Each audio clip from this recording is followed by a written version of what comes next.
The William Pitt Seminar, inaugurated 15 years ago, it has over the years addressed a whole range of major issues in the public domain, ranging from issues around climate change to issues around how can we seek for truth in a fake news world. But this year, we thought particularly we should focus on the issue of equality. We have, as part of our audience, alumni, fellows, students, and also some of our corporate partners. The corporate partnership program is unique to Pembroke and means that we have been able to develop close relationships with companies and provide mutual benefit and engagement between business and the world of academia. The issue of equality very much to the fore at the moment. How can and should we achieve greater equality and genuine equality for all members of our society? To address this issue, we have a very distinguished panel, and we also have a very distinguished chair. David Issac, CBE, recently stepped down as chair of the Equality and Human Rights Commission, the public body that promotes equality and protects human rights across the UK.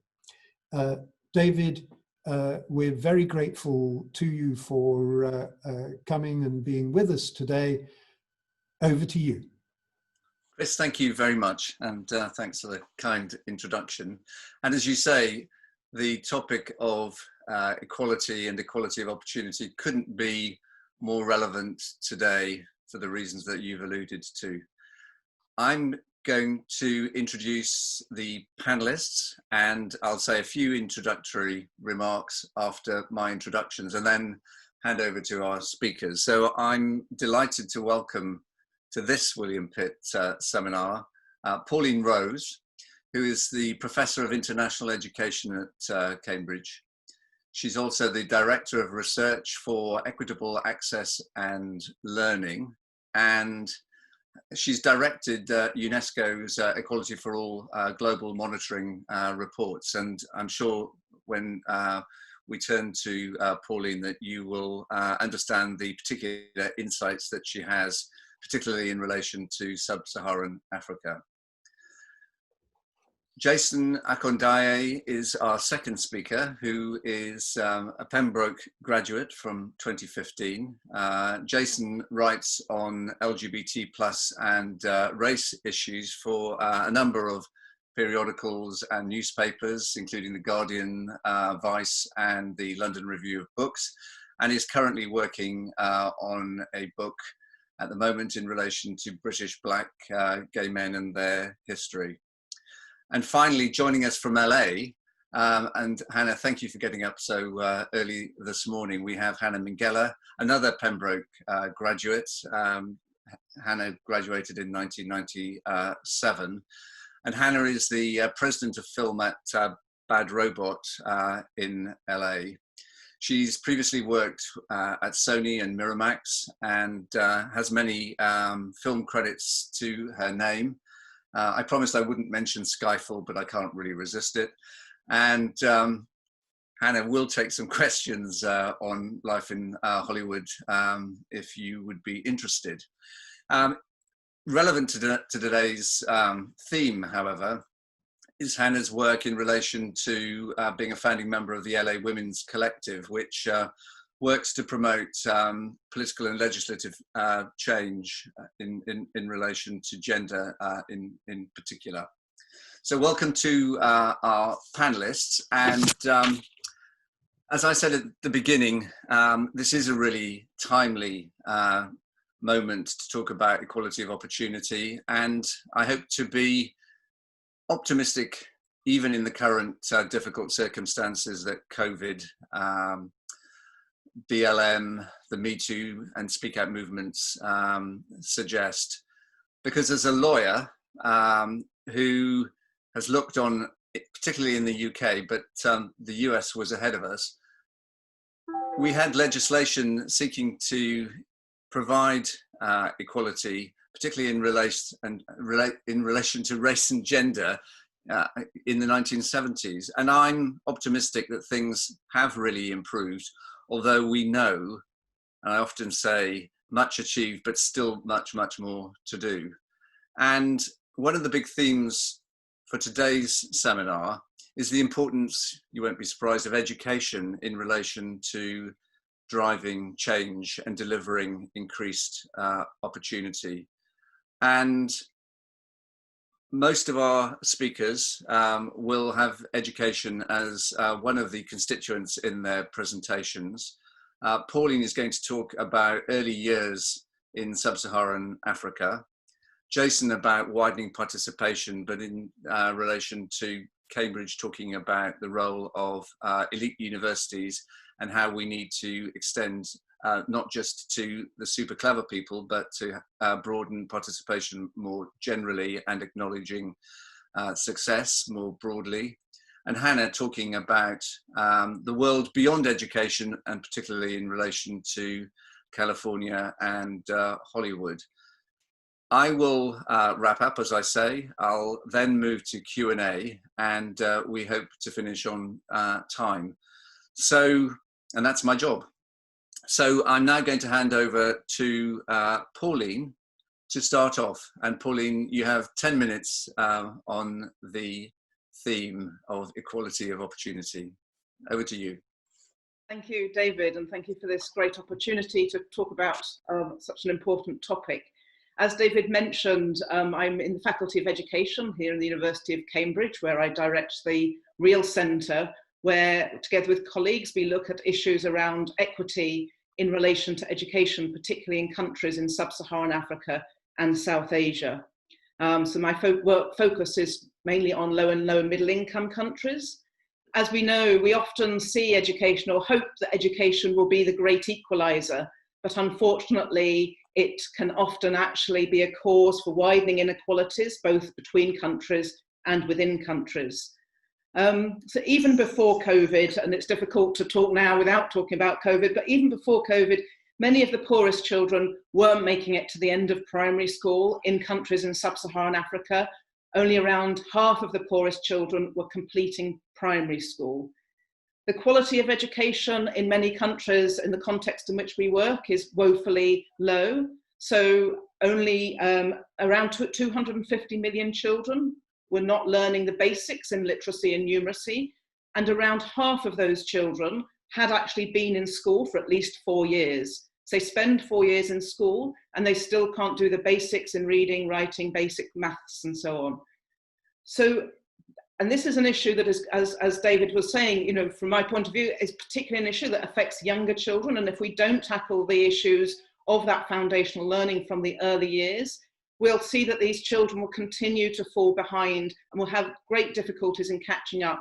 Trying to remedy these issues later in the education system is extremely difficult and also more costly to do.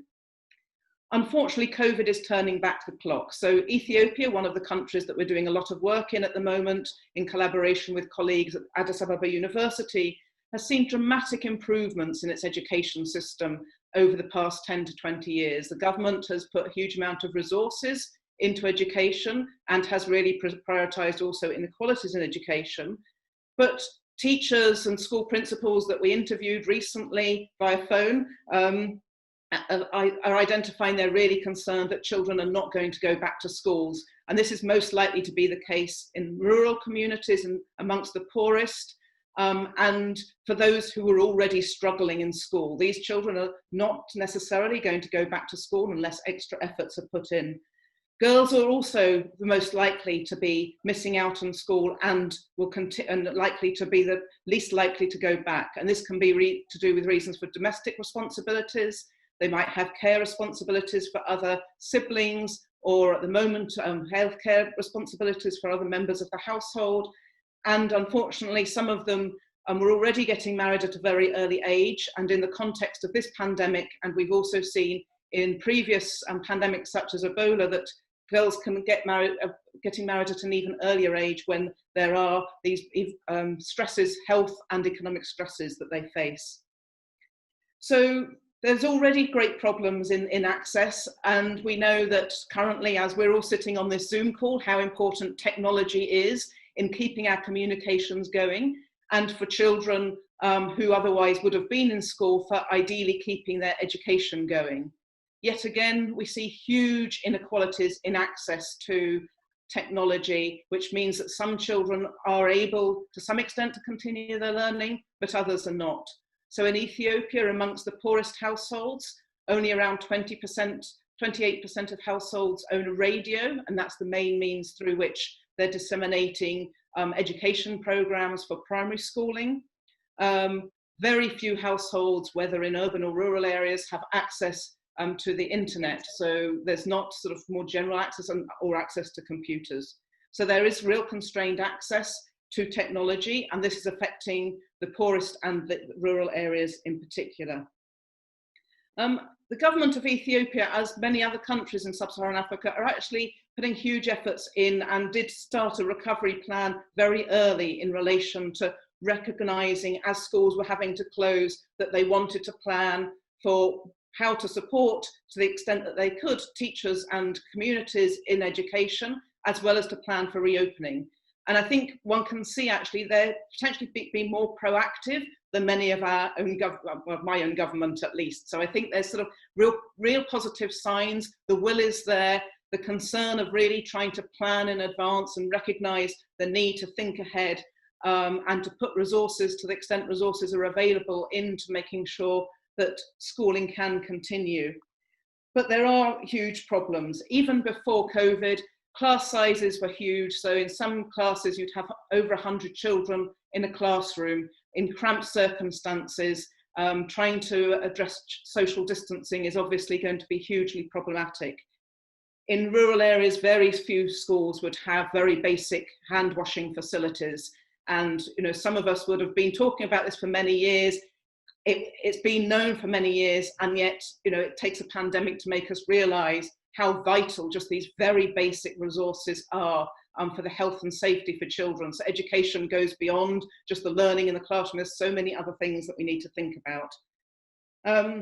We also know that as schools are going to start to reopen, some children might go back, but then they might have to leave again, or the schools might open and then close again. So then this uneven access to technology that I was talking about is going to continue to feature. So we really need to think about ways to level the playing field in terms of access to technology, in terms of using appropriate technology that is going to reach a wide population.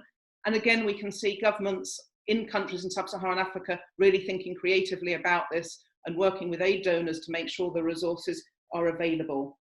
And my final point is, I think sort of as a thread throughout this, is how vital it is that we don't work in a silo. So those of us working in education, passionate about the importance of education and trying to make sure it does become the great equalizer, but we're only going to address these issues of inequality in education if we work across sectors.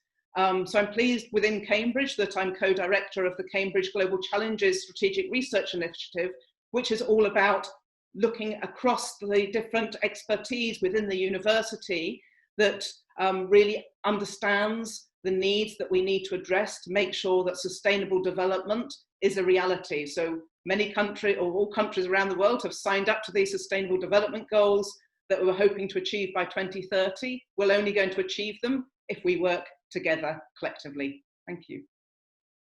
Pauline, thank you very much. Really interesting to hear your work. So I'm now going to hand over to Jason. Jason, can I ask you to lead away? Thank you very much, and thank you everyone for coming and attending this event and having me speak here.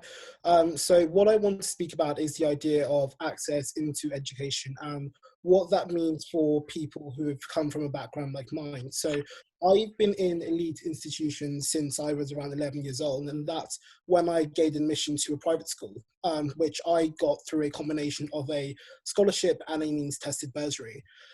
Before then, I'd gone to a local primary school in Battersea, which was quite run down. It was very much under-resourced, but I was still able to excel in that environment. And what I was basically sold was this idea that despite these circumstances, I was this special child with a particularly unique ability, which meant that I could go and gain access to an institution which would transform my life in a way that it would not for, the other boys and girls in my class. And at the time, this was kind of my golden ticket. It was my golden ticket to a new life. It was my way of getting out of my kind of like socioeconomic circumstance. And it was a way to really sit and rub shoulders with people who would be, global leaders in many years to come. And looking back on that now, I kind of think about the kind of campaigns which private schools had run at the time. So my school actually ended up being quite diverse in terms of like ethnicity and also in terms of like socioeconomic backgrounds to some extent because of the bursary scheme. But what I found was that, so my school was in Surrey, but where I was in Battersea, which is quite central in London, you would often see billboards near some of the council estates, which had week of school entrance exams for, age 11 plus or 13 plus happening now. And what that did was that it began to sell a dream to some of the young kids from the private areas to think that, this is the place that you can go to if you were special and you were good. And I really look back on those years now and I think that, at such a young age, why was it that I was picked out and I was elevated above my peers?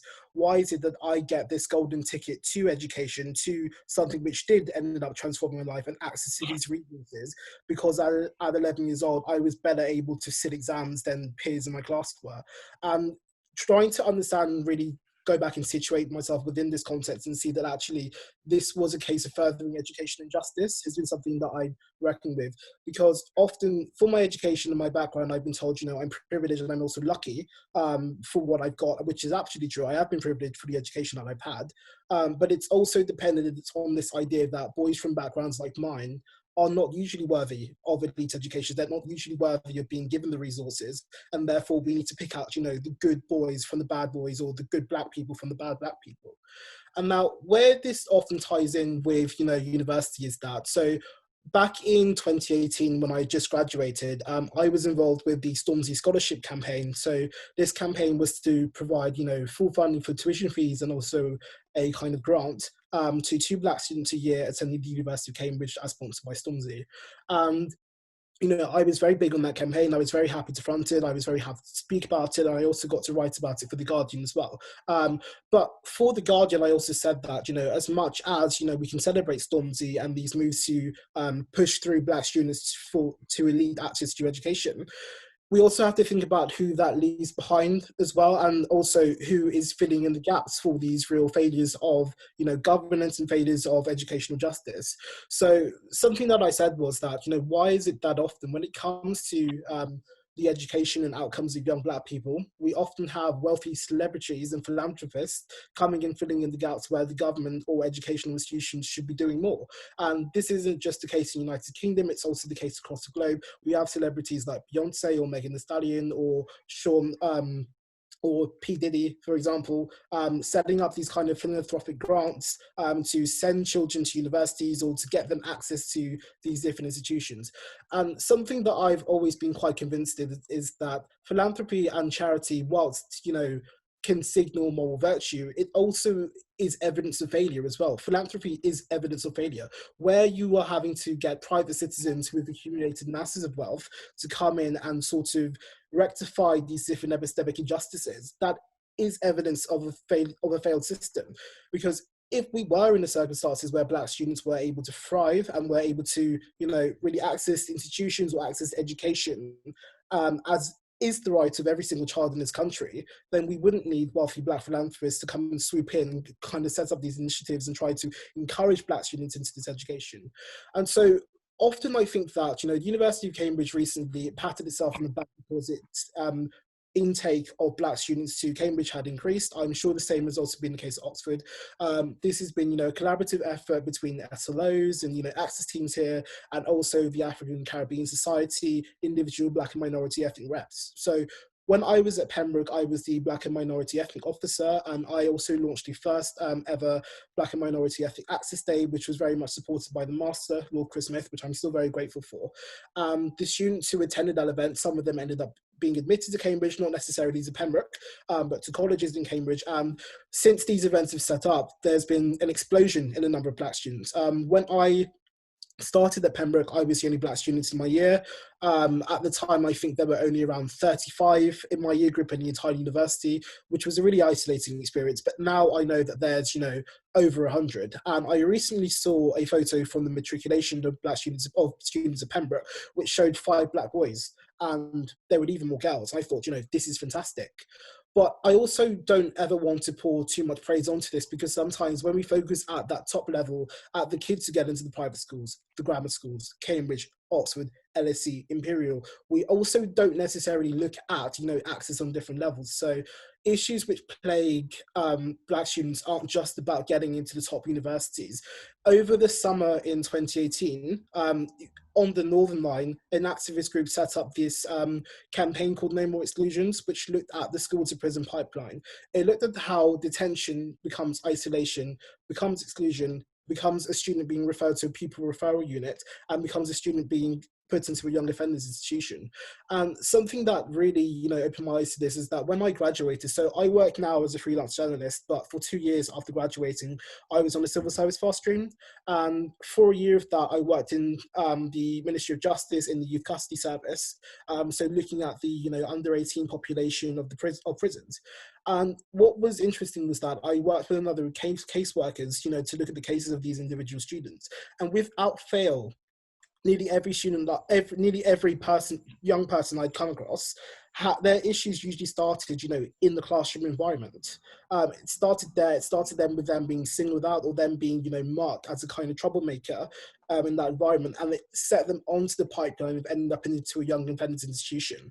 And what I think is that often our focus on access at the top end means that we don't look at that. We don't look at the rate of exclusions. The rate of exclusions is absolutely disproportionate for Black people, particularly for Black Caribbean people, but also for other groups, for Gypsy, Roma and Traveller communities too, which are really not spoken about at all much. They actually represent the highest rate of exclusions, and they also represent the most severe end of the school to prison pipeline. So I always wonder, when we talk about, access to education, why do we never focus on that at all? And also, why do we never focus on what access looks like when you're actually in that educational environment as well? So, whilst I was an undergrad, I studied sociology, and I was really keen on Foucault and his Disparity and Planish. And something that had always struck me was when he compared the, environment of a prison as replicated in the environments of classrooms, in hospitals, in military academies, and also in factories. And these environments can often be, disciplinary and encourage students or people within those institutions to conform to a certain standard and a certain kind of performance. Not only does this have ramifications for Black students who often can't conform to those standards in educational circumstances, but they also have ramifications for students who are neurodivergent as well. So students who may struggle with autism or ADHD or other related conditions cannot often find that they can flourish in these classroom environments. So often the very way that education is designed in itself, and often this is universal, can be counterproductive to the idea of access. Because if education is this kind of one-size-fits-all approach, you go to primary school, you go to secondary school, you're in classrooms, it's teacher, lots of students, and then you go off to university and follows that model when there's not much by way of alternative unless you go to, a pupil referral unit or something like that, then how do we expect students to thrive? I think that looking at access into education isn't just about, increasing our number of Black students and giving us a pat on the back. It's also about entirely redesigning our education system. It's about having the capacity to imagine more. It's about having the capacity to imagine better for people. It's about having the capacity to understand that what we currently know and how we currently train students in schools is not necessarily the best way to do it. It's understanding that how the institution and the environment of a classroom can replicate other kinds of of injustice and other kinds of repression and other kinds of discomfort too. So for the audience, what I really want people to consider is that how much, when you think about access, how much do you think about that as just people getting in? And how much do you ever think about who gets left behind? And what actually happens to people when they actually come in the first place? Because something that still remains quite unaddressed at Cambridge, I believe, is that whilst, you know, we're increasing our admission of Black students, the attainment gap is still quite a severe issue. And when I was an undergrad at Cambridge, I did a lot of research into the attainment gap and also into, you know, mental health disparities and why they were still blaming Black students there. And the truth is that if you have an institution which is quite rigid and refuses to change its institutional culture, if you admit lots of Black students into that, often it can actually function to be quite cruel. And I've been in environments which were not prepared for me. So when I went to my secondary school, for example, which is a private school, whilst that was a more diverse environment than I had expected because of their bursary scheme, I also wasn't prepared for it. I felt that I struggled academically to begin with. I wasn't always, you know, a straight A star student. I struggled because, you know, some kids had gone to prep schools and they'd learned French and chemistry and they knew all of this and they had significant advantages. Can I ask you just to wrap up, because we're running out of time. Yeah, thank you. Yeah. So often when you enter these establishments, you might find that there are so many hurdles within that it might feel like it wasn't worth going to in the first place. So yeah, just wrapping up. Thank you. Thanks, Jason. And there are really important themes, which I'm hoping we'll come back to. And thank you for being so open in terms of your own personal journey. So Hannah, can I hand over to you now, please? Thank you, David. Yes, changing topics quite dramatically. Thank you for having me here today.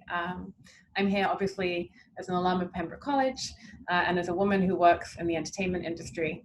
I do not profess to be an expert on gender, though I have been asked to speak about issues of gender inequality today. My comments are based on personal experience of 20 years working in this industry, but I will also draw on a number of studies conducted by people and organizations that I trust.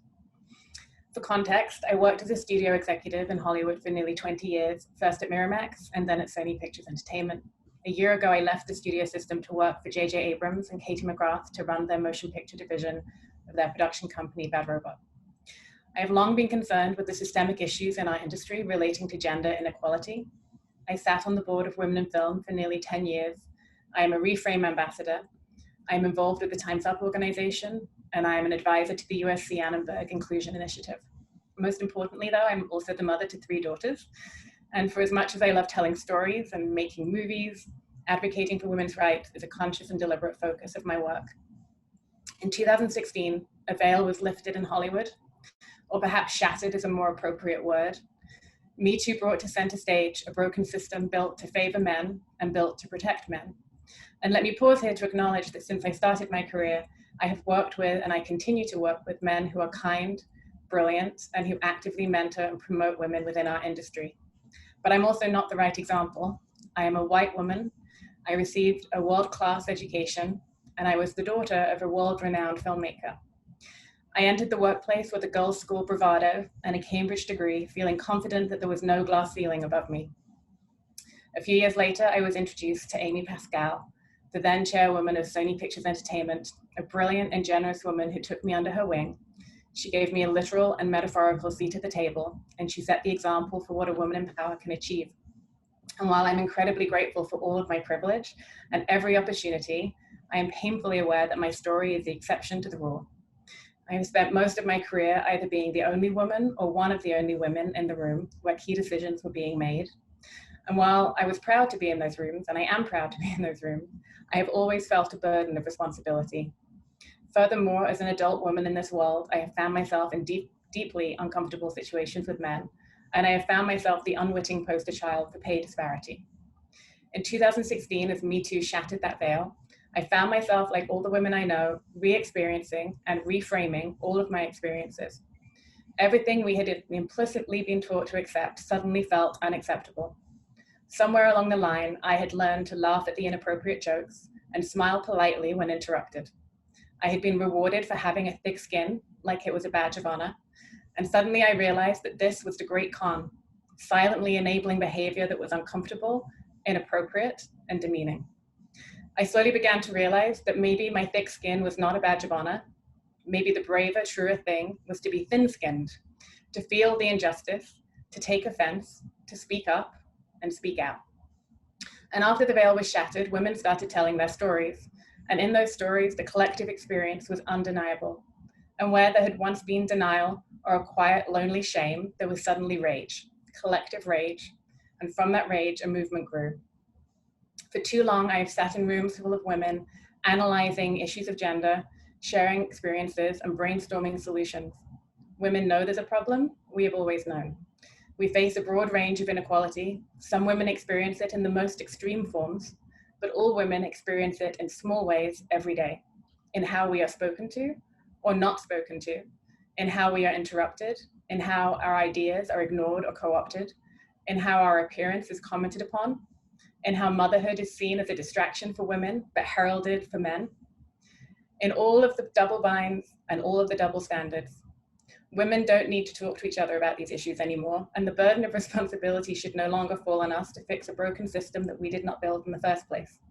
Instead, women, and particularly white women, need to be able to share this burden of responsibility with our male colleagues. I'm going to share some state-of-the-state statistics with you today, and then I'm going to talk about what needs to happen for meaningful change to occur. I only have 10 minutes, I might talk quickly. And even though I'm primarily limiting my comments to the American film industry, we will still only begin to scratch the surface of this conversation. The issues are far-reaching.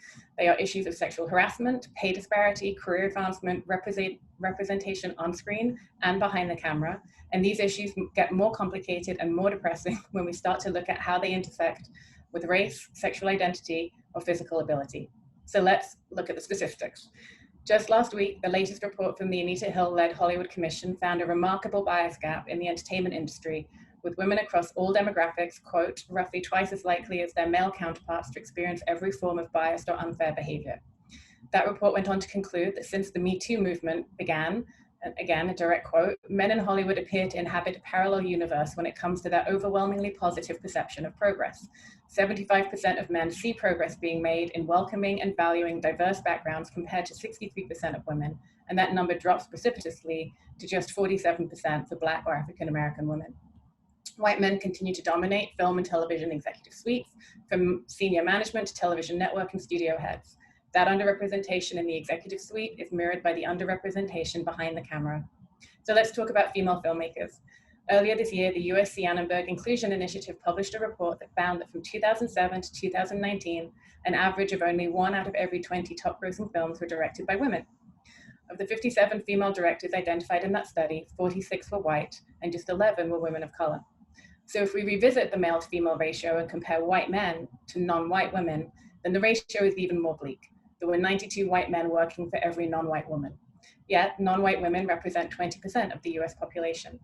And this imbalance cannot be attributed to a lack of women pursuing careers as filmmakers.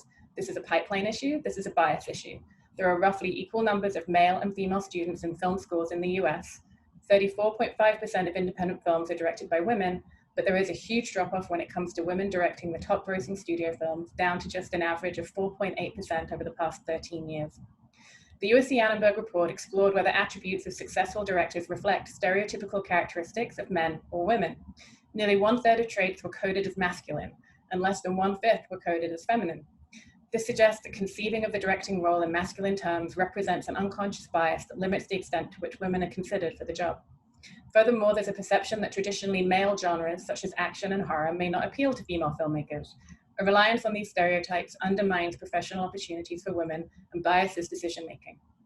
To quote that study, until cultural stereotypes and perceptions of the directing role grow more flexible, moving from independent film to commercial arenas will remain a difficult prospect for female filmmakers. Shifting now to pay disparity, and the following statistics are not limited to the entertainment industry. According to the National Women's Law Center, white women in the US are typically paid only 82 cents for every dollar paid to their male counterparts. The analysis is worse for women of color. Black women make only 62 cents for every dollar paid to their white male counterparts. For Latin women, that number drops to 54 cents. Furthermore, mothers who work full-time typically earn 69 cents for every dollar paid to fathers.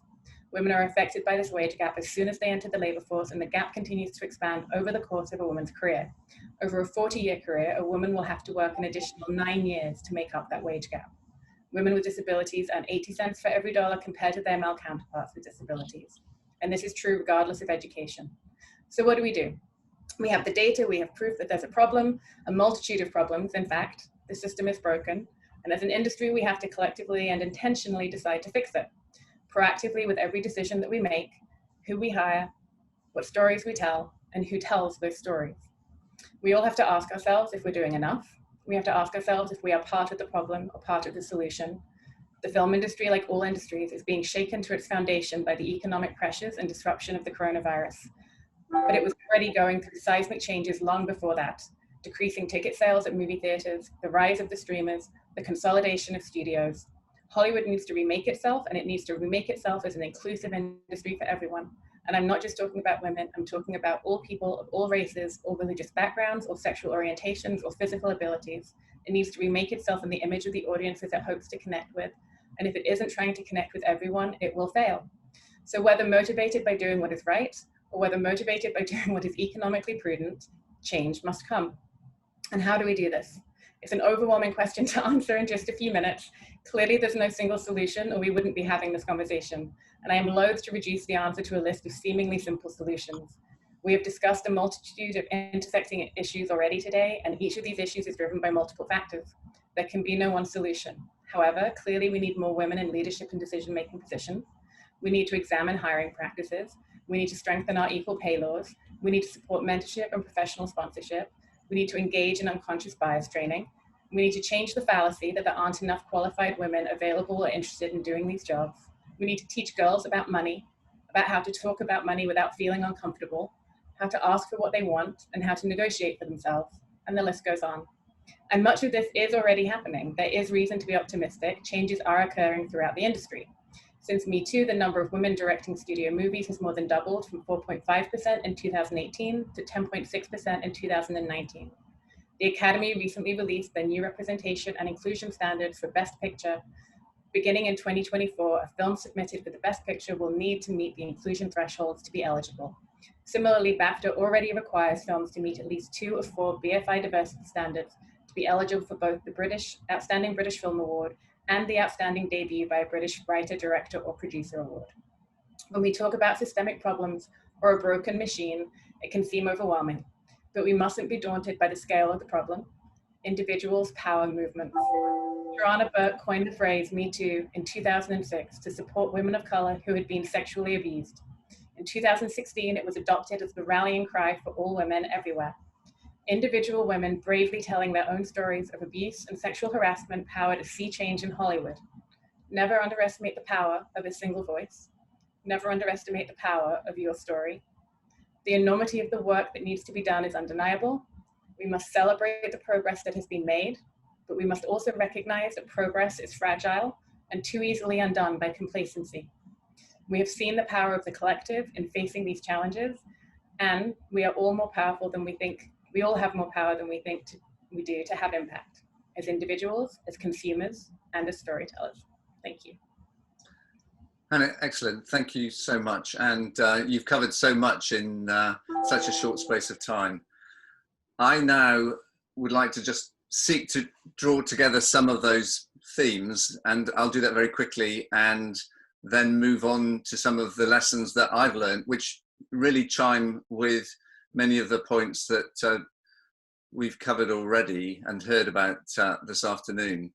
So I think the themes for me are about the importance of access to education for everyone, and the sort of education that I'm talking about is referred to in the chat already, because we can't just be talking about elite institutions. We need to be talking about further education and the sort of education that Pauline had talked about, where any form of education, particularly in the developing world, is going to be important and transformational of young people's lives.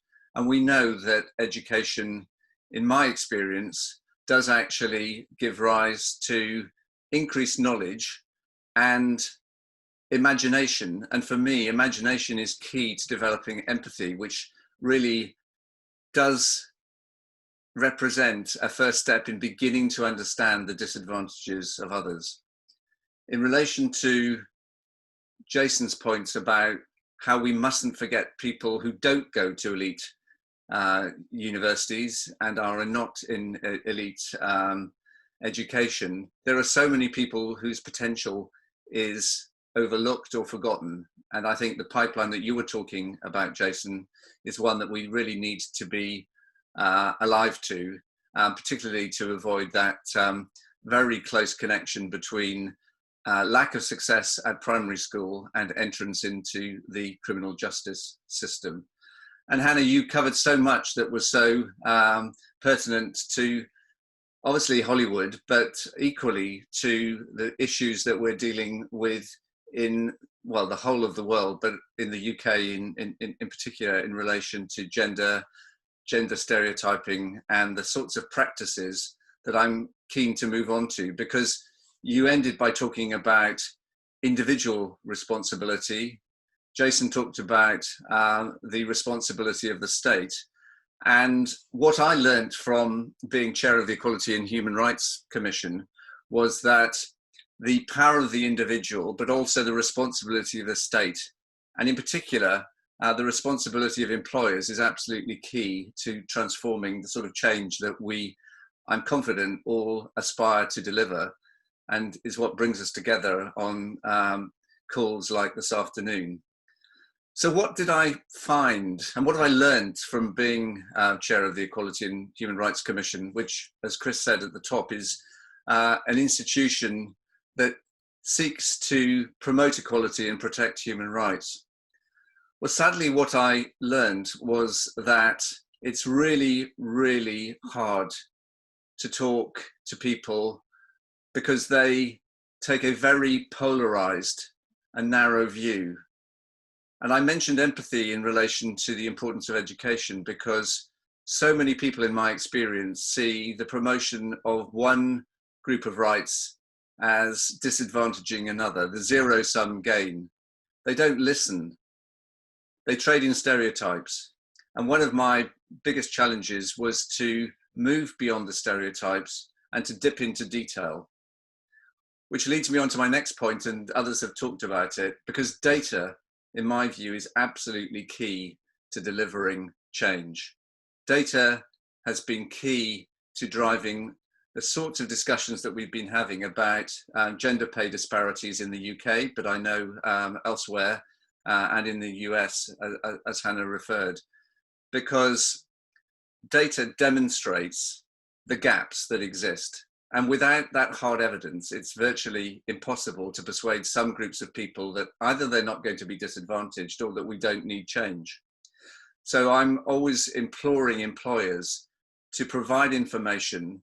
It's legally required in the UK in relation to gender pay, but not in relation to ethnicity pay gap reporting and disability reporting. And I think if we move to provide that sort of information, some employers do it voluntarily, but if it's legally required, I think it will move the dial considerably. We've talked about the importance of education, and we can come back to that, and I'm sure we will in our Q&A session. But I wanted to touch on something that Jason mentioned, which is the importance of socioeconomic factors underpinning all of the inequalities that COVID has really laid bare. COVID hasn't taught us for the first time about people who are disadvantaged. We knew all of this, but it has shone a light on the huge disadvantages that exist and the people who have kept our hospitals going and the transport systems running are the people who are most impacted. And the socioeconomic impacts of that have been absolutely laid bare. And part of my work was to call on government to implement some of the provisions which shockingly have never been implemented in relation to the socio-economic duty of public bodies to take those factors into account. Very briefly, I think employers really have a pivotal role to play here. And much of what I was going to say, you've covered, Hannah, in relation to, and it's great because I think, you know, we're in agreement that data is important, promoting diverse candidates and diverse role models, and using the law. In the UK, there are provisions which allow us not just to set targets, but actually to use things like tie breaks to promote diverse candidates and to mentor diverse candidates, because sadly, employers are fearful of using those provisions because they see them as positive discrimination. And for me, and I'll end on this point, individual responsibility is key, but so is the responsibility that we all share as citizens to be allies, to be supporters, to call out and do exactly what Hannah was describing. And finally, to talk knowingly and bravely about the sorts of changes that will be critical to delivering change. COVID makes for opportunities as well as depressing reading. And I think, as Pauline mentioned, technology is fundamental, and we need to build upon what we've identified as problematic during COVID, what we knew was problematic for some time, but now becomes an acute concern, and collectively to move things forward by being brave and bold. So, having said that, I'm going to pause and ask the questions. And I know, because I've been talking, that there have been questions coming in. So I've got lots of comments. Comments in relation to the breadth of equality of opportunity and the inclusiveness of the work that goes on in schools. And an agreement that data is the key. Could I have some questions, please? But I'm going to start off in relation to Pauline. In relation to the complexity of the issues that you touched on, Pauline, what can we in the UK and the US do to support the sorts of work that you were referring to? Yeah, I think that's a really important question, because I realise that what I'm talking about seems like it's sort of somewhere far away, but actually, you know, it is also very close to home.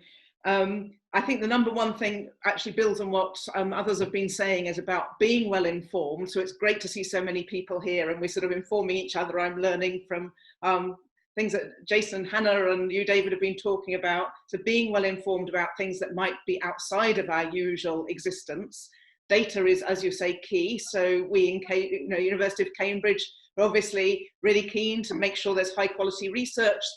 From our point of view, doing that research in partnership with colleagues in countries in sub-Saharan Africa. I mentioned Addis Ababa University as being one of our partners, but using that information and data to campaign and advocate for change. So here in the UK, we currently have a Prime Minister who has been standing on a pedestal for girls' education. I remember you said at the beginning, Chris, we're on Chatham House rules. So there is the rhetoric there, but we need to go beyond that rhetoric. We really need to be pushing the boundaries as to, well, what does this mean? You know, girls' education, who's going to disagree that girls' education is important? Very few. I mean, occasionally there are, but you know, people will say that. But it's about what type of education. I think, Jason, you were also making these points. It's about the relevance of it. It's about understanding what the hidden things that happen in the classroom that really knock girls' confidence from a very early age, that continues to affect them throughout their lives. So we see this, you know, around the world, but these are the sorts of things that can even mean that these girls in some countries are not making it to the end of primary school, and that they are getting married earlier, having knock-on effects on all types of aspects of their lives.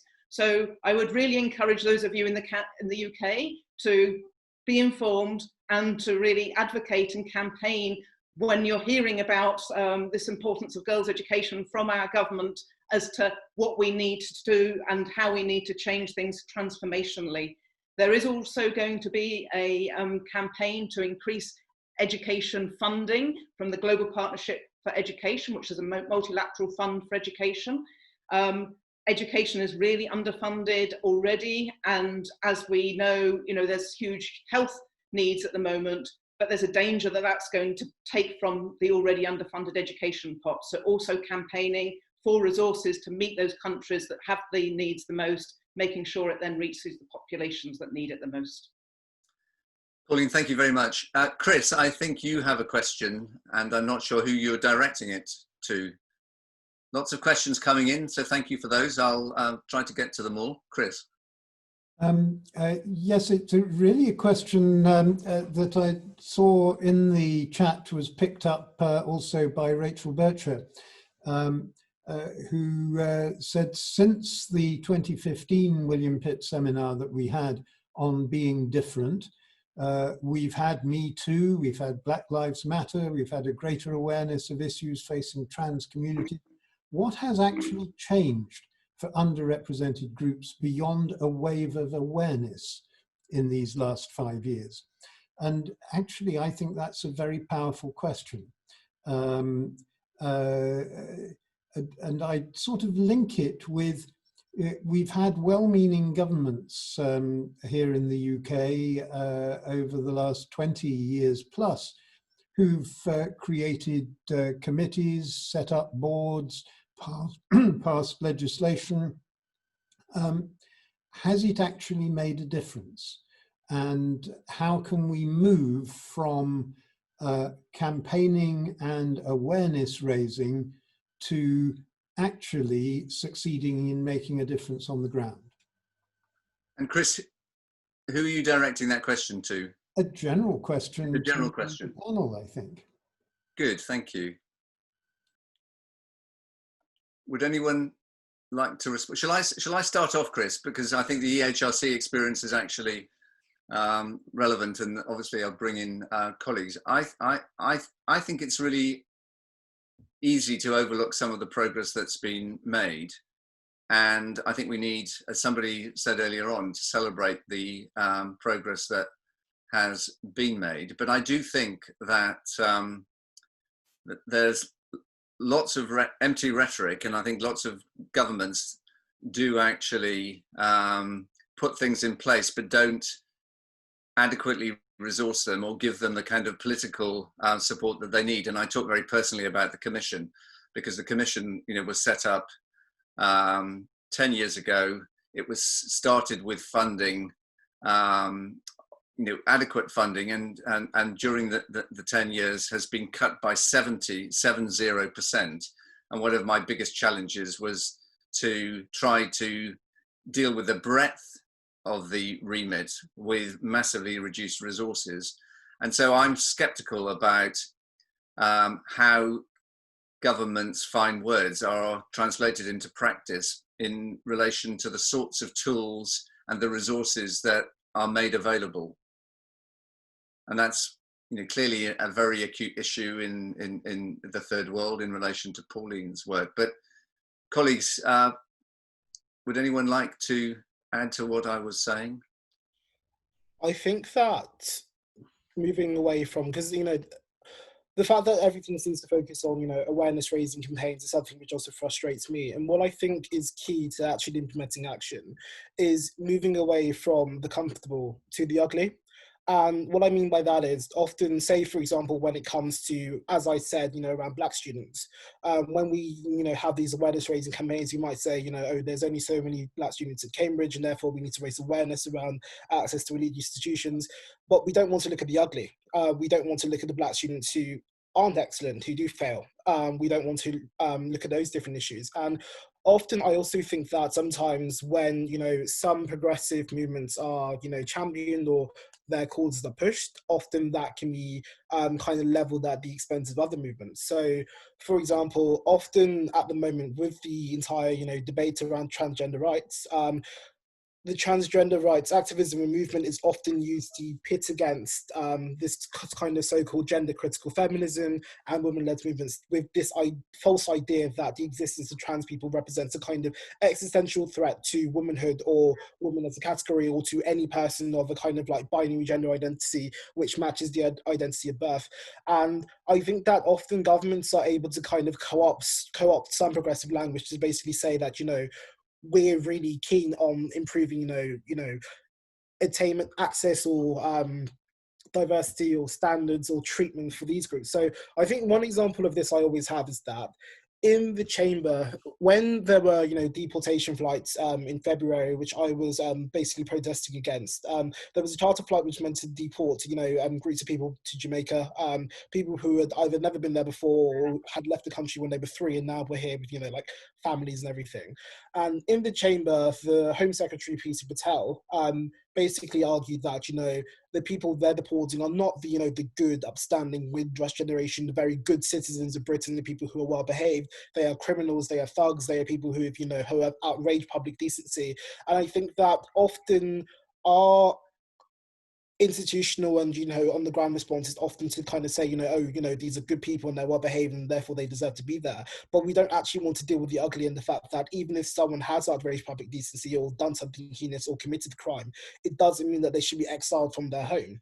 And so I think until we're ready to actually really push our boundaries and enter into this territory, we will only ever have these superficial awareness campaigns, and we will only ever have these really superficial actions which benefit people who are already in quite good positions. Like someone like me, I would probably be taken as evidence of progress in my being at Cambridge, even though I was someone who was, you know, handed a private school place and then was able to kind of like, compared to, you know, other black boys my age and from my socioeconomic background, able to kind of glide into these institutions. But no one would want to, for example, look at the kid who was in my year at school who is in jail now for a knife attack. Jason, in fact, that leads nicely onto a question that has been asked of you, which is, there's clearly lots of news and headlines about greater investment in London schools and improved educational standards. Do you think standards have actually improved, and do they, you know, include and address the sorts of issues that you're talking about in relation to reaching a broader group, particularly of young black boys? Well, it's difficult because at the moment, what we often have with schools, particularly in London, is that there are some schools which had previously been failing, you know, on the brink, and then this kind of, you know, magical head teacher has come in and like reshaped the school and completely transformed it, right? Just a kind of new like type of super school. So a good example of this is, for example, Brampton Manor Academy. Most people should know it because it's always on the news around when Oxford offers come out, and also results day because it gets really excellent results.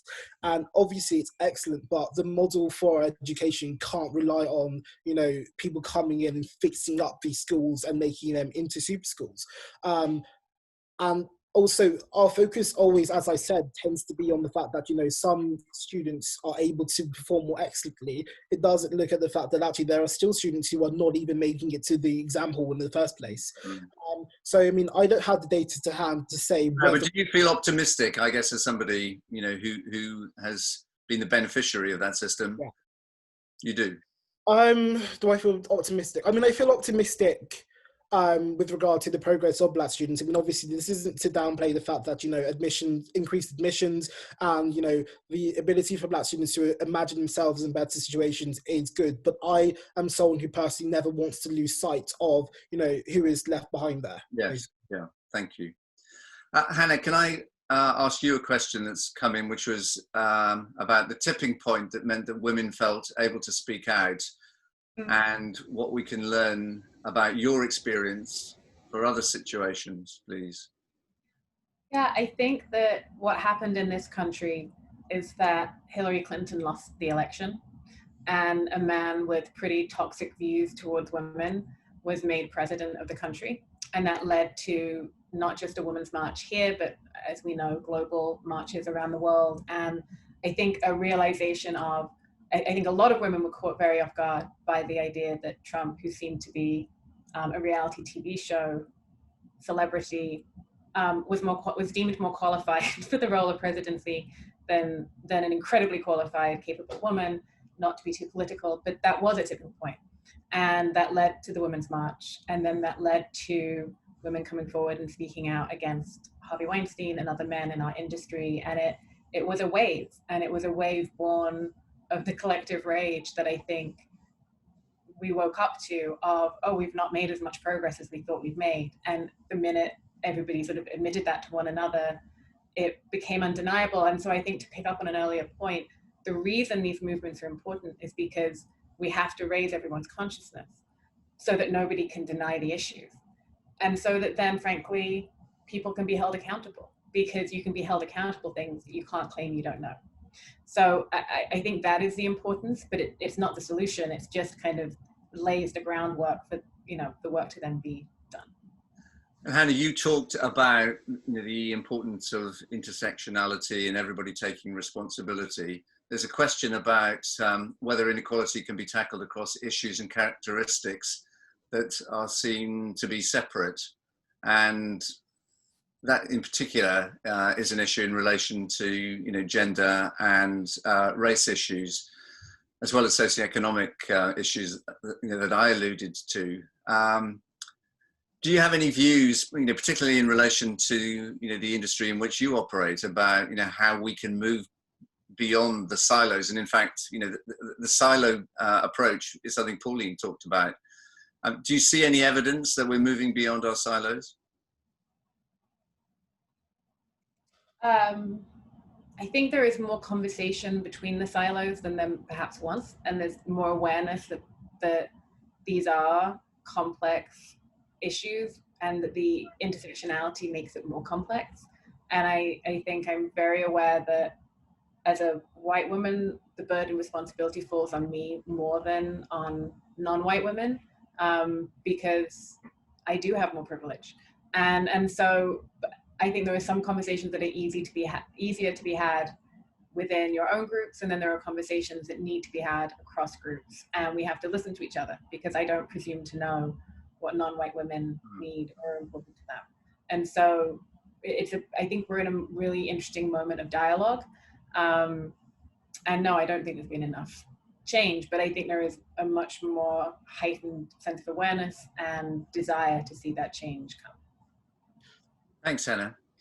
There's a really interesting question that's come in from Amy in relation to the issues that you've been talking about, Jason, in relation to what summarizes, you know, the ugly, or the bottom as well as the top. And I was pleased to hear, Jason, that you were feeling more optimistic. Obviously, you know, the work that you're doing is, you know, calling out some of the disparities that exist between high achievers, you know, who get into elite institutions, and those who don't.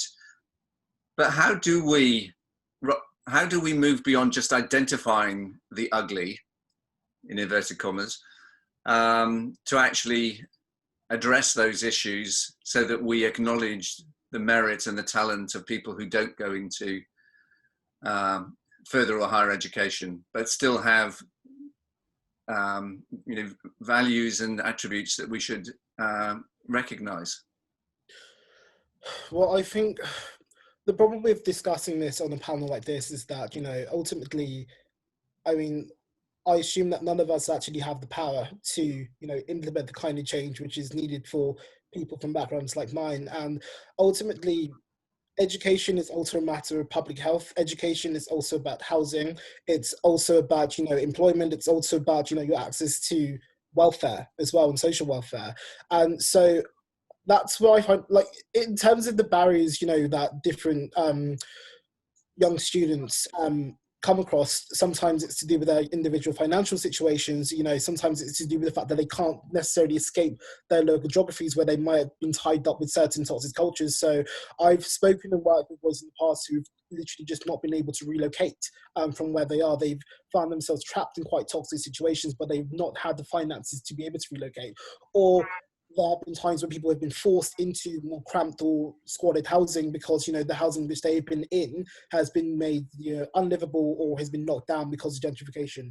And so that's why I find this conversation difficult, because, you know, sometimes it's asking, you know, what can we do? And I don't want to say there's not much we can do without, you know, effectively challenging the government. And I don't mean at the ballot box necessarily. I mean through, you know, actually taking to the streets and protesting, through advocacy, through setting up those institutions to do that research and to really advocate on behalf of these different people. But ultimately, it requires us to really challenge state power and to really reimagine a completely different world to the one we live in at the moment. It's not something which can be focus grouped or which can be diversity reported. And Jason, thank you. And I'm always keen to emphasize the point that, you know, those directly impacted should not be the people who are solely responsible for change, and that's come across this afternoon. One of the observations in the chat box is how we make the audience for this sort of seminar broader and more representative of the people who perhaps are more directly impacted by some of the things that we've been talking about. And I'm thinking about people impacted by the kind of inequality that COVID has identified. Chris, can I ask you that question?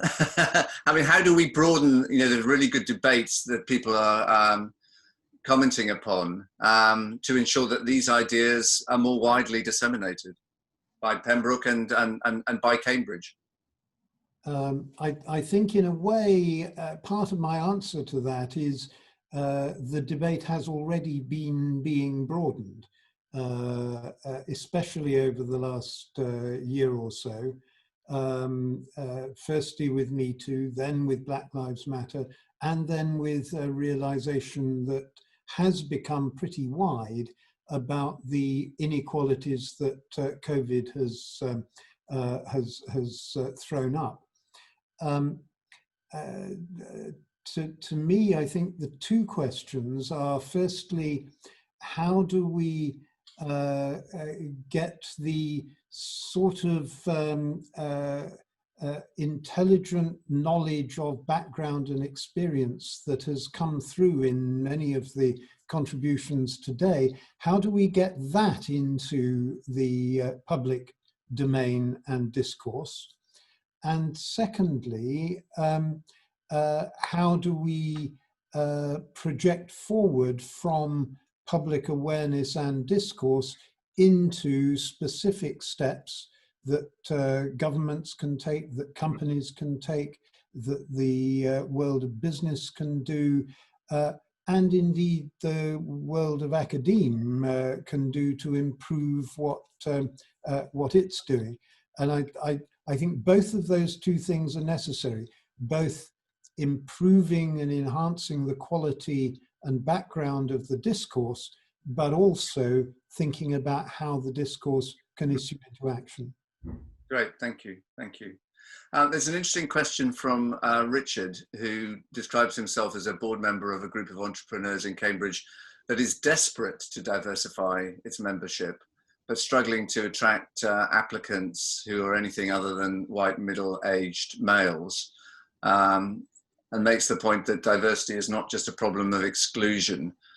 Would anyone like to comment on that? I mean, that's certainly something that I recognize, even when organizations are quite keen to diversify and struggle to encourage diverse candidates to apply. I mean, if I could just start off by saying, I think there are various outreach programs that many employers can tap into and need to tap into to encourage the kind of siloed thinking and the apprehension that diverse candidates sometimes feel if they're going to be judged without contextual considerations taking place because their CVs are perhaps not as impressive as the white middle-aged men that Richard is talking about. But Hannah, how does that work in Hollywood to address some of the issues that you're talking about?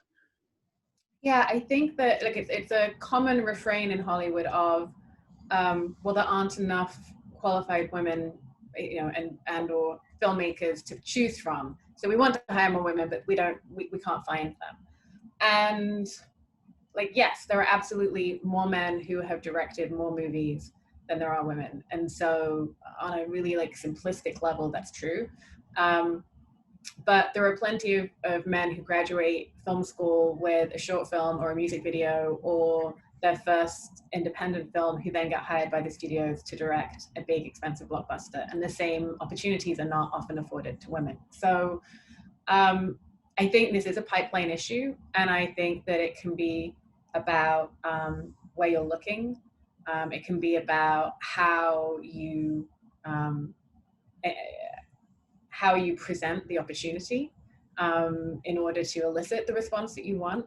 And then truthfully, at the end of the day, and I don't, in this specific example, I don't know the nature of the business, I can't comment. But what I would say is if at the end of the day, the analysis is that there is a genuine gap, that there is a genuine need, then I would sort of throw it back and say, well, then what can you do to help mentor and sponsor women entrepreneurs who need more experience to be able to be in a position to respond and join the organization. So I don't know enough about the organization, but I think we have to either, in Hollywood, certainly, we're looking at challenging the way that we identify potential candidates, making sure that we really are demanding that when we look at a list of writers or directors, that there are an equal number of men and women on those lists.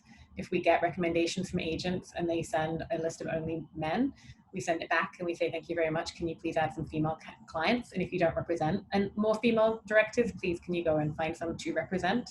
And so we just have to keep looking at the pipeline and look where it breaks down and asking for more. And actually, can I just pick up the point about the pipeline, because I had intended to refer to it. The myth that the pipeline doesn't exist, is nonsense. The pipeline exists, and the kind of initiatives that you're talking about, Hannah, but also other colleagues, mean that there's a huge amount of talent. You might need to approach that kind of talent differently or support it in different ways, but I'm confident that the pipeline exists, and we should stop talking about the fact that we need to build it. Which leads on to another question from Carol about diversity initiatives resulting in perhaps wide-scale abdication of responsibility. Pauline, I'm keen to talk to you as a successful female academic, as well as your work in relation to third world countries, and bring you into the conversation. What's your view about whether diversity initiatives do in fact lead to an abdication of responsibility? A tricky one. I mean, I was just reflecting as people were talking just then about my own journey here into Cambridge. So maybe sort of focusing on that, because I haven't given my personal journey, and it was so interesting. Yeah, well, please do, because I think we'd really be interested in that. Yeah. So I mean, to be honest, I would never imagine that I would be sitting here as a Cambridge academic. And how I've got here, I think, has been hugely thanks to the mentorship and support. And Hannah, going back to what you were saying earlier, that includes both of men as well as of role models of women who have really helped me along the journey, encouraged me to apply for things that I would never have thought of applying. I would never have thought of applying for this job in Cambridge. I would never have thought of applying for the job that I was directing, the UNESCO Global Monitoring Report, also previously. So I think that sort of encouragement has been so important, but I think that goes back to also what others have been saying, that in some ways I've been beneficial of having those mentors and those supporters who have encouraged me along the way. So and that's something I've been reflecting on actually during lockdown, is what I can do as an individual also for those young women who are coming out of education systems here in the UK, who might not have the confidence to apply, whether to Cambridge. I mean, I'm quite shocked at how difficult it is to fill in a Cambridge application form if you haven't been to the right school or you don't have the right teachers who know how to do it. These forms are not straightforward to do. So how can I as an individual think about supporting, but sort of beyond my own immediate environment? Because I think there's sort of huge issues that, I mean, I feel I have a responsibility for in going forward, but I am also concerned that we can't just do it on a piecemeal basis. So I don't think, so going back to the question, I mean, I'm not sure that I would agree that sort of diversity approaches, maybe I've misunderstood it, are actually detrimental, but it's about how we make sure that they are set up in the right ways and reach the large numbers of people that actually need to be met, and what, again, we as individuals can do. I do think, David, if you don't mind my jumping in. Yeah, come in, Hannah. Yeah, please. I do think one of the things that I notice is that it's there is a danger when organizations respond to pressure like the Me Too moment or Black Lives Matter by a sort of gesture towards solving the problem, right? Like, so we've changed the intern program. We've put in place a mentorship program that's going to help 5 people this year. These sort of piecemeal programs, which are essential and are wonderful and are to be celebrated, but cannot be the excuse to not do more. And so I think that is, I think, maybe a little bit of what Carol was talking about, and I agree with, which is we can't let any single program or initiative be seen to be the complete answer. And we do have to make sure that organizations, especially in the private sector, are really doing everything that they can beyond, any one solution. To add to that also, I also often think that, diversity can kind of be an alibi for some of the worst institutions. If I may, the makeup of the current Conservative cabinet, particularly the top team, is quite ethnically diverse, actually. It's the most diverse cabinet in history. But does that mean that the Conservative cabinet is any good for ethnic minorities in this country? Absolutely not. We might have, a BAME Home Secretary, but she's still, floating the idea of sinking migrant dinghies in the Atlantic Ocean. She's still floating the idea of, she's still actively, deporting people to lands which are not home to them. So often diversity can kind of be weaponized against people as a reason for them to shut up, basically. So if we take, in an educational context, so for example, one of my worst experiences when I was at school actually was that at my school there was a rule about hair. Your hair had to be a certain grade level. And I raised the issue that, for Black students, our hair differs from that of white students. And it means that, having a kind of one-size-fits-all hair rule isn't particularly conducive to what their standards of neatness is. And it kind of causes issue for different students. Some students wanted to have dreadlocks because of religious reasons, for example, which were banned. And the second master of my school basically said, you're lucky that we bring in boys like you from your background in the first place, so you should be grateful. That was in reference to me having been on the bursary, but it was also it was quite a racialized comment because, in what context would he have said that to a white student? So often they kind of use the idea that, we've let you in now, why are you still complaining? Or don't, call out our institutional practices. I mean, I can imagine if you were to ask, one of the worst institutions in the country, let's say something really unethical like BP or Shell. I apologise if anyone is a stakeholder or works for them. If you were to, call them out on their practices and how their practices might be damaging to Indigenous people or continue environmental injustices, which particularly most gravely affect Black and brown people, they might literally pull up the diversity statistics and be like, well, we've got this many Black people on our board and this many brown women work at this level. So diversity is something which really sells to me. It can often be used against us in the way when you try and press for more progressive change or really try and interrogate institutions. Jason, thank you. Pauline, I'm keen to come back to you in relation to the work that you've been doing in sub-Saharan Africa, and you did paint a very gloomy picture post or during COVID.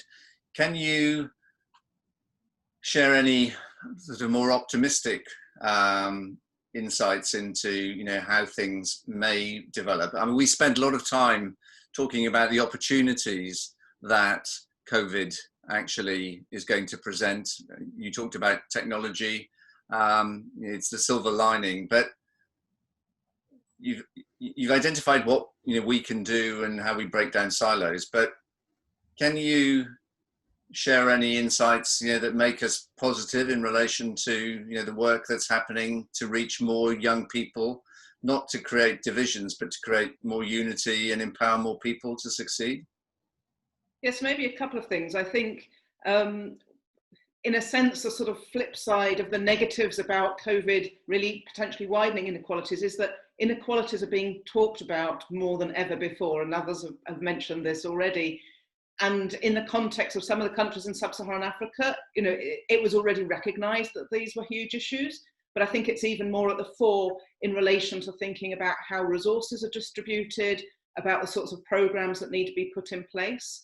Also, as I mentioned earlier, I'm sort of really struck how much more proactive some of the African governments are about really sort of thinking ahead as to how the education systems need to change as schools do reopen. And just as one sort of concrete example, knowing that many children and young people already sort of struggling to get the basic skills, in Ethiopia they're setting up an accelerated learning program that will be a short program that will try and make sure that children can catch up with the aspects of the curriculum that they've missed.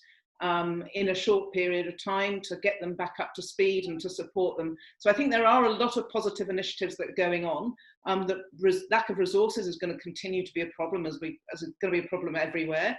But I think really sort of thinking about how to prioritize those and how to direct them. The other thing I would just add as a final point is I'm really also struck by, as researchers, we often are trying desperately to knock at the door of policymakers to have our evidence listened to help to inform a sort of evidence-based approach to policy making. And we often think policymakers cherry pick what they want to hear. Now more than ever, I've seen that policymakers actually are thirsty for their evidence. They really want to understand what is going to make a difference through what the evidence is telling us. So I think we have an opportunity and a responsibility. Pauline, thank you. That's really helpful and more encouraging than I dared imagine you might say. I'm conscious of time. We've got 5 minutes, and there's a really good question that's come in from Jen. What one action, but not gesture, could each of you take to support or build towards equality of opportunity? And that includes an ability to come up with an answer that applies to this week, this month, or this year. And I might even say today, this week, this month, this year. Hannah, can I start with you, please? Yeah, you can. I interpreted the question to mean, what can everybody on this call perhaps do today themselves? Yeah. What I would say is, just even beginning to pay attention to what you see around you when you're in meetings with other people or in dialogue in college with other people. If you realize or see any example of gender bias, calling it out, not being afraid to call it out, or being a good colleague to your other female colleagues. For example, I know many women who, if they're in a meeting with another woman who is interrupted, the other woman will speak up and say, "I'm so sorry, I wanted to hear what Pauline was saying," or "I believe Pauline said that 5 minutes ago." And because it's sometimes uncomfortable to do that for yourself, but it's much easier to do it politely for somebody else. So I think just looking for those moments, but also I would add to that, sort of at whatever level you're at, there is always a woman following behind you, watching what you're doing and watching how you react to a situation and watching what the example is that you set, because in your example, they see their future. And so I think in as much as you can always be cognizant that at every stage and at every level, each of us is able to have positive impact for those coming after us, and to hold the door open and to find that one person that you feel you can mentor or lift up or advocate for. And I'm sure everybody knows someone that they think is brilliant, that they would like to see be successful. And so I think that's an immediate thing that we can all do. Anna, thank you. Pauline, can I ask you next, please? Yeah, I think sort of following on from that, I would say sort of, I think about this personally as well as perhaps for everybody, is about listening and reflecting how our own behaviours and what we are doing might actually affect others in ways that perhaps we're not overtly aware of. So I'm just thinking in relation to Black Lives Matter and the sorts of things that, it's made me more aware of what I need to be more sensitive to. As a result, I went on the race awareness training within the university, and I think there were some really important points there. And it goes back to things that people have said earlier on the panel, that we can't wait for those who are from minority groups who are women to tell us what the problem is, actually to be thinking and reflecting and making ourselves aware, rather than putting the onus on those that are facing the discrimination. So I think there's sort of things that we ourselves can do. And Hannah, I just want to say I was smiling when you were saying about being interrupted and people speaking over you. I think we face that everywhere. So I think just that some very simple things that we just need to, everybody, as in we, including myself, need to be aware of, how things that we do can affect how others feel. And Jason, can I ask you, please? I think, so 2 things from me. The first thing, thinking personally is, first of all, putting your money where your mouth is, and actually translating that into action. Now, I'm always someone who talks about, the collective and the state, but that doesn't, kind of absolve people of the duty to do personal good and to change their lives in individuals in the way that they can.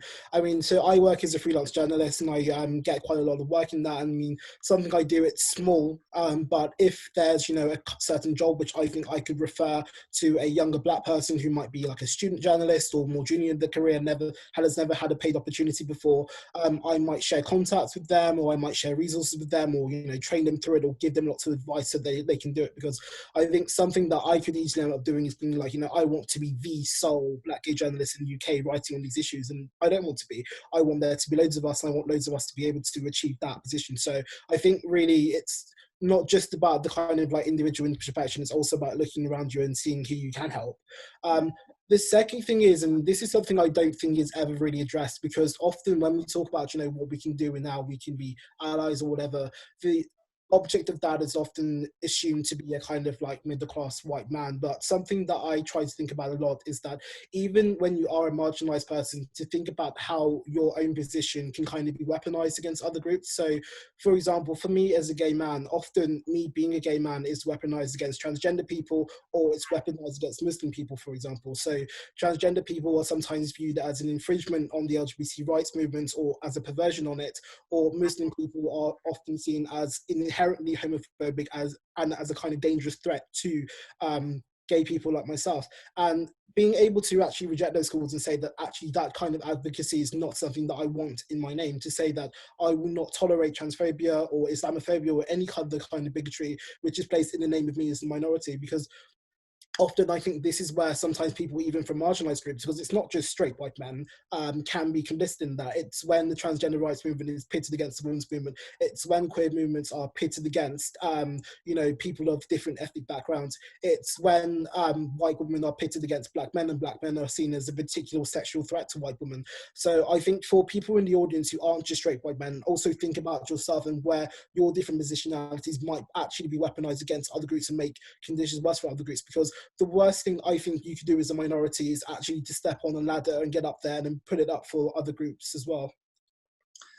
Jason, thank you. I'm conscious I haven't picked up all of the questions, and I have to confess that the chat has been disappearing and I can't pick up earlier ones. But David Weir, I'm conscious of the points that you're making in relation to the GRT community, and just to reassure you, when I was the HRC chair, we have brought a number of really important cases in relation to the Gypsy, Roma and traveller community. And when we're talking about racism, we're including the GRT community. And the same point goes in relation to neurodiversity and the points that Carol has been making. So I'm really keen that you don't feel excluded by the discussion. But Chris, we are 2 minutes over time. I'm conscious that I was keen to ask you what you might do as your action, but please, please, can I hand back to you and perhaps tell us what single action you might recommend? There was actually a rather good suggestion coming in on the chat that we could do some very simple things with some of our own university traditions. And broaden out some of the privileges, in inverted commas, that we reserve for particular categories, which I think would be certainly a first step. The other thing I would say, and it applies not just to a university, but to a business and all sorts of other places, when we're recruiting, let's all try very hard not automatically to recruit people who look and feel like ourselves. That's something that I think we have to keep on reminding ourselves about. But having said that, I've now taken us 4 minutes over the allotted time. My apologies for that. A big thank you to Pauline, to Jason, to Hannah, and especially David, to you for chairing as well as speaking. A big thank you to all of you for some really, really interesting contributions. A lot of food for thought that we need to take away with us and consider.